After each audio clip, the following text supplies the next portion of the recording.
Bueno, buenas noches, Pablo Schurman. Es un gusto poder entrevistarte esta vez en Filosofía con Vocales. Te saluda Carlos Bukovac y Laureano Martínez. Hola, bueno Carlos, un gusto, que es para mí el gusto. Saludos a vos y a Laureano. Muy bien. ¿Querés saludarlo también Sí. a Pablo? Bueno, buenas noches, Pablo. Bueno, ya me presentó Carlitos. ¿Cómo estás? Muy bien. Gracias por contestarnos, por tenerte con nosotros, porque aparte sos una persona proba y la verdad que te queremos escuchar. Bien. Bueno. Pablo, vamos a arrancar a conversar a partir de un paralelismo que quisiera hacer yo cuando al inicio del programa hice una editorial refiriéndome a lo que fue la actuación del presidente del Colegio de Abogados en los últimos días a través de una denuncia que realizaba contra el señor arzobispo y manifestando una clara ignorancia del derecho, pero mostrando unas enormes anteojeras ideológicas.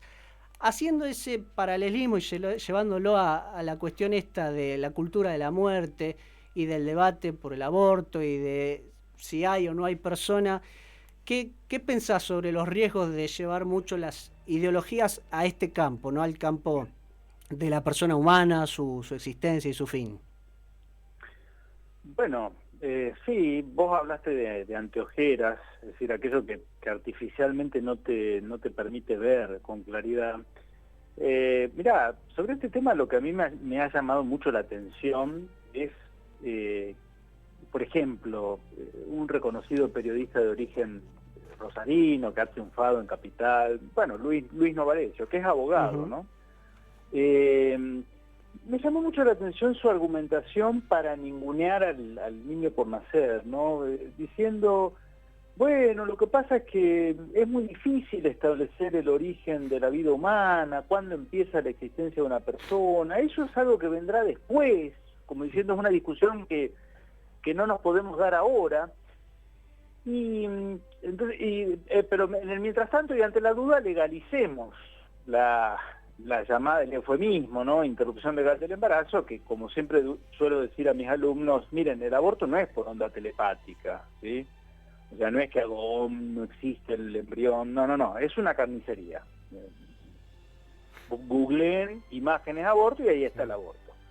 Y además, entonces, Pablo, el hecho de sí. llamarle interrupción es un lindo eufemismo, porque la interrupción es un proceso que se suspende, pero después se puede volver a seguir, después de llegar hasta un fin.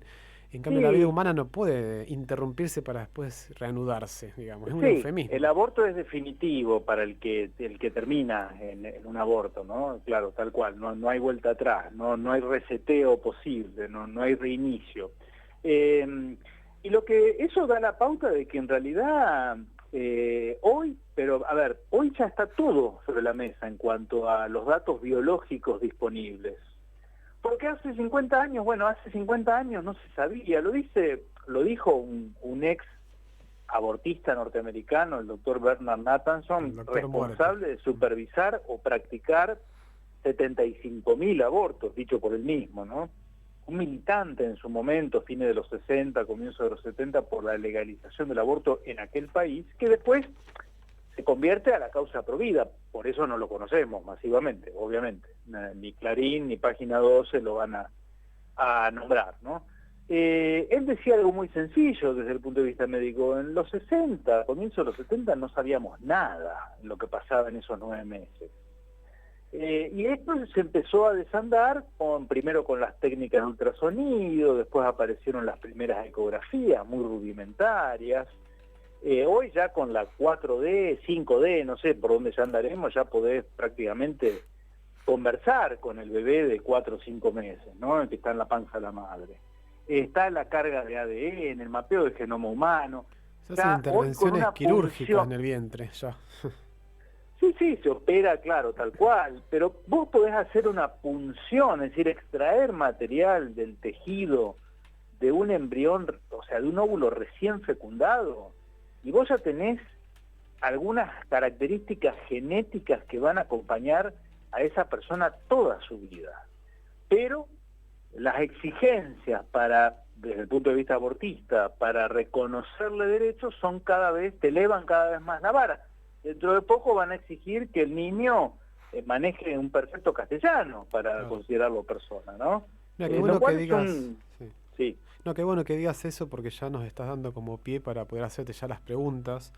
Yo estaría interesado en una, por lo menos particularmente, porque sentí este argumento entre comillas, porque también sería un eufemismo, pero que mucha gente a favor del asesinato de niños intrauterinamente sostienen de que, bueno, es legítimo hacerlo dado que no sienten el feto, si ni siquiera lo llaman humano, el feto no siente, es decir, sentir en el sentido de que no tiene ya desarrollado su cuerpo de tal forma que puede sentir efectivamente que lo están interviniendo matando. ¿Cómo responderías vos a eso, Pablo? Mira, el argumento de la sensibilidad al dolor es muy endeble porque, a ver, sentir el dolor, que es una característica humana, en realidad de todo ser vivo, no requiere de un grito desesperado. Eso lo puede hacer un ya nacido, ¿no? Pero yo te pregunto, si tenés plantas en tu casa y las dejás de regar, te empiezan a chamuscar, ¿está gritando la planta de dolor? No, no grita la planta de dolor. ¿Está sufriendo? Y sí, claro que sufre. Es un ser vivo que necesita hidratación y no la tiene. Con el niño por nacer podríamos decir, perdón la metáfora grosera, pero es exactamente lo mismo. O sea, lo más cómico es que por estos tiempos a las plantas sí, a los animales se los defiende, se les da derecho y al niño por nacer se le quitan. Bueno, las paradojas de estos tiempos. Hipocresía de estos tiempos. Le recordamos a la audiencia que estamos hablando con el doctor Pablo Schurman, a quien en un acto de despiste de mi parte o agradeciéndole, diciendo que era nuestro amigo referente, me olvidé de presentarlo. Pablo es abogado, trabaja en el Poder Judicial de la Nación y es docente en la UNR y la UCA, la Universidad Católica Argentina, y además autor, entre otros, del libro Aborto Ya, la orden del poder financiero. Así que bueno, para la audiencia que no está por ahí en la cocina y no lo trata tan seguido como quizá nosotros, les contamos un poco la presentación de Pablo. De mi parte, Pablo, te quiero hacer esta pregunta y también para trasladarla al resto de la audiencia que quizás no es abogada ni conoce bien las leyes y demás. Más allá de que yo lo soy, pero acá cumplo más el rol de conductor que de jurista. Claro. Viendo lo que fueron las noticias de esta semana o viendo lo que fue un fallo muy importante de la Corte Suprema de hace algunos años, si alguien me para en la calle y me pregunta, profe o doctor, ¿es verdad? ¿En la Argentina el aborto ya se legalizó? ¿Qué le responderíamos a esa persona? No es así, porque entonces le preguntaría, pero escúchame, en el 2018, ¿qué estuvimos discutiendo? Se dividió la sociedad, estuvo paralizada pendiente de este tema durante meses, y el Senado rechazó la legalización. No obstante... Bueno, lo que pasa es que como no tienen los porotos necesarios donde los tienen que obtener, que es en el Parlamento, y hoy este año parecía que tenían todo cocinado y de golpe apareció la pandemia, entonces claro, es muy difícil decirle a la gente que la prioridad ahora pasa por legalizar el aborto en cumplimiento de órdenes de organismos internacionales de crédito y porque tienen el capricho de las verdes de Capital Federal, porque convengamos, el pañuelo verde no es un reclamo social mayoritario, mucho menos en los sectores populares de la Argentina. Claro, forzar el debate de nuevo en este marco es como el ridículo, ¿no? Entonces, claro, no nos dan los porotos para entrar por la puerta, entonces vamos a entrar por la ventana. ¿Y cómo entramos por la ventana? Bueno, a través de los famosos protocolos hospitalarios de abortos no punibles, que es un engaño o es una verdad media, porque la Corte, vos te referías, Carlos, a un fallo, efectivamente, año 2012, el fallo FAL, conocido por esas siglas, ¿no? Era una menor de edad.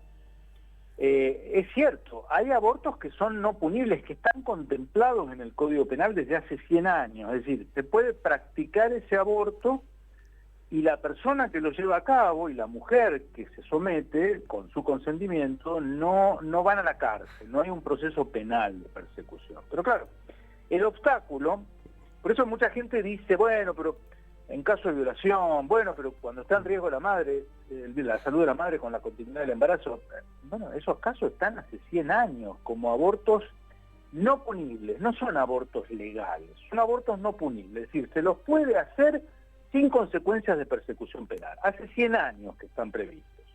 La Corte en el fallo Far hace una interpretación, a mi juicio, equivocada, porque el segundo inciso es el llamado aborto eugenésico, cuando la mujer es deficiente mental y queda embarazada. La Corte dice, bueno, en el caso de violación de cualquier mujer, se puede proceder al aborto sin consecuencias penales. Perfecto, supongamos que fuera así. Es discutible, pero supongamos que fuera así.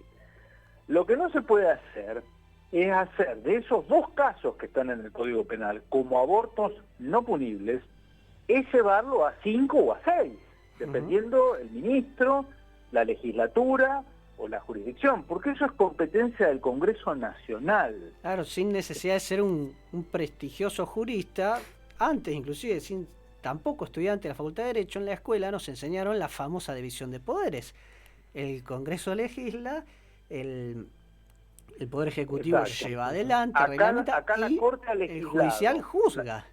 La Corte legisló, Claro. pretendió legislar, ampliando las causales.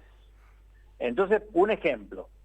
El Código Penal siempre dijo que cuando el embarazo supone, la continuidad del embarazo pone en riesgo la salud o la vida de la mujer, pero ese riesgo tiene que ser un riesgo de entidad.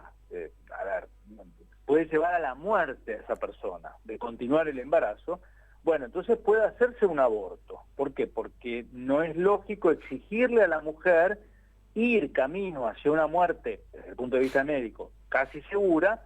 Entonces ese es el llamado aborto terapéutico. Bien, lo que los protocolos están diciendo es otra cosa. Se evalúa el concepto de salud o de vida en un criterio amplio. Entonces, por ejemplo, cualquier anomalía en el embarazo, que por cierto, los que somos padres, yo en mi caso, padre de 3, digamos, el embarazo siempre supone algún riesgo en el sentido de que supone una modificación, claramente. Puede haber cuadros depresivos, puede haber cuadros de preeclampsia.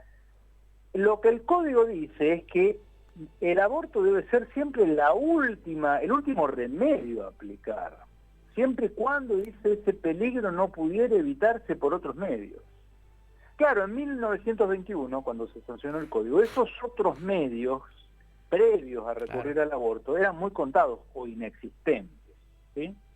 Hoy hay una batería de medios disponibles. Incluso puede inducirse el parto en una gestación de 5 meses, se trata el cuadro patológico de la mujer, se la cura, y el chiquito va en neonatología por 1 mes y medio, pero no se lo aborta, ¿sí? Entonces, el problema de los protocolos, por eso volviendo a tu pregunta, Carlos, si te para alguien por la calle y te dice, pero está legalizado, entonces no, sigue siendo un delito. No está legalizado. Es un acto antijurídico y prohibido por las leyes. Y estos famosos protocolos hacen agua por varios agujeros. El más grosero que acabo de decir es este. Después podríamos mencionar otros, que se llevan puesta la objeción de conciencia, etcétera, etcétera. Pero el más grueso es ese. Amplían causales por parte de una autoridad, el Ministerio de Salud de la provincia, por decirte un caso, que no tiene capacidad de jurisdicción ni competencia para hacer ampliación de esas causales. Pablo, Ahora, otra cosa es que vos me digas que quienes tienen que decir esto, que son los jueces, estén a la altura de las circunstancias o miren para un costado. Eso es harina de otro costal. Claro. Pablo, me encanta lo que estás diciendo, aparte muy claro y conciso. Y hablando de claridad y ser conciso, te voy a decir una pequeña reflexión y una última pregunta, porque el tiempo la verdad que nos corre. Pero lo que vos decías que se fueron dando cosas de a poco, por ejemplo, esta batería de cosas como para declarar que el aborto puede ser tenido en cuenta dentro de este protocolo. A mí se me viene a la mente la ventana de Overton, que estaría bueno desarrollarla en otro programa. Pero te quiero hacer esta pregunta, Pablo. Por ahí muchos sectores pro muerte también tienen esta especie de definición o pseudo definición, a mi forma de ver, de que el ser humano es un conjunto de células. Entonces, al ser conjunto de células, luego eso me habilitaría a mí a sacarlo del vientre materno. ¿Cómo contestarías vos a esto? Ya, claro, sí, es un conjunto de células. Bueno, nosotros, vos, Carlos y yo somos un conjunto de células, pero el ser humano no es solo un aspecto biológico, porque con ese sentido, ¿qué habría más digno en nosotros que en un helecho o en una zanahoria? Que también son un conjunto de células. Nosotros partimos de que la persona tiene dignidad personal, de la cual carece un helecho o un álamo, que son seres vivientes y un montón de células, pero que no son personas, ¿no? Y negarle categoría personal al niño por nacer, a una criatura en gestación, durante esos 9 meses, en realidad no tiene nada de progresista, nos retrotrae a los albores de la humanidad, en los que regía la más cruel ley del más fuerte, la ley de la selva, en donde el más fuerte, en términos físicos, o poder de disponer sobre otros, disponía sobre la suerte de otros. Y la humanidad ha experimentado muchas etapas oscuras en la que se categorizaba a los seres humanos, amos esclavos, siervos señores, arios no arios, para caer ahora nuevamente en una nueva categorización que niega humanidad a buena parte de la humanidad. Niño no nacido, no deseado, sí deseado. Eso a mí me huele muy feo, claro. Me retrotrae a imágenes que creía superadas. Por eso los que se vanaglorían de ser progresistas en realidad deberían repasar el historial, y la verdad que no van a encontrar nada de qué enorgullecerse, ¿no? Me vino a la mente el libro de Orwell, ¿no? La rebelión en la granja, que lo podemos trasplantar con una reflexión hacia la humanidad, ¿no? Orwell dice que todos los animales son iguales, pero hay algunos animales más iguales que otros. Claro. Bueno, hay seres humanos somos iguales, pero hay seres humanos más iguales que otros, ¿verdad? Efectivamente, sí, bien. Es muy orwelliano lo que estamos viviendo, tal cual. Pablo, y de mi parte, también ya para ir cerrando, voy a ir un poco más hacia la política, porque el otro día, a colación del suceso que hubo con cierta ofensa a nuestra bandera, me llegó un mensaje de un muchacho, muy noble él, muy humilde también, y que no tuvo la oportunidad como algunos otros de poder ir a la universidad y estudiar. Y me hablaba del rol de los intelectuales. ¿Cómo pensás que juega este tema de, por un lado, los legisladores allá en el Congreso, los que se encargan de redactar estas normas, por otro lado el pueblo allá lejos y viéndolas pasar estas normas, y en el medio, ¿no?, los profesores universitarios, los profesores de las escuelas o los periodistas en los medios de comunicación, desde el punto de vista de los que consideramos que hay que defender la vida? ¿Cuál sería el rol de los intelectuales para tratar de llevar conciencia? Bueno, yo a lo largo de estos años me di cuenta de que, primero, no hay que bajar los brazos; segundo, no hay que callarse, no hay que autocensurarse; tercero, hay que producir contenidos serios, reflexivos, de argumentos sólidos, que los hay muchos, ¿no? Ahí yo he escrito un libro, y bueno, son 100 páginas de argumentación. Dicho sea de paso, por decisión personal he omitido un abordaje desde lo religioso, desde lo espiritual, desde lo teológico de la cuestión del aborto, no porque no vea allí algo interesante, primero porque no es mi especialidad, y segundo porque me parece que hay un montón de un arsenal argumentativo que puede darnos mucha luz sin llegar a la mirada religiosa. Y no tener miedo a ser un intelectual antihegemónico. Finalmente lo que uno tiene que hacer es eso. A veces parece que uno grita en el desierto, pero siempre hay quien escucha, siempre que hay quien está dispuesto. Y por otro lado, es llamativo. Esa intelectualidad totalmente cipaya, ajena al sentir de las mayorías populares, a las que desprecian por otro lado, por más que se llenen la boca hablando del pueblo y de la humanidad y de todo cuanta cáscara vacía puedan echar más, ¿no? Son una minoría poderosa, con una gran cobertura mediática, con un gran vaso comunicante permanente con los partidos políticos principales, pero uno en estas cuestiones, lo que acabamos de decir, la cuestión de la defensa de toda vida, de toda dignidad humana, uno se siente en sintonía con la gente de a pie que puebla este país y que día a día le pone el hombro, mujeres y hombres de los más humildes, de las clases medias trabajadoras, y entonces ahí está nuestro motor, nuestro combustible, ¿no? Pero no callarnos nunca. Yo lo tengo asumido como una militancia en el buen sentido del término. Perfecto, bueno, más que claro las palabras entonces del doctor Pablo Schurman. Se nos hizo la hora, Pablo, así que vamos a tener que cerrar y agradeciéndote mucho por Bueno, haber participado en Por Filosofía con supuesto. Vocales. Muchísimas gracias por tu presencia. bueno, Laureano, Carlos, el gusto ha sido mío, un placer. A órdenes de ustedes cuando lo dispongan. Un Muchas abrazo. gracias, un Hasta luego. gran abrazo. Chao. Bueno.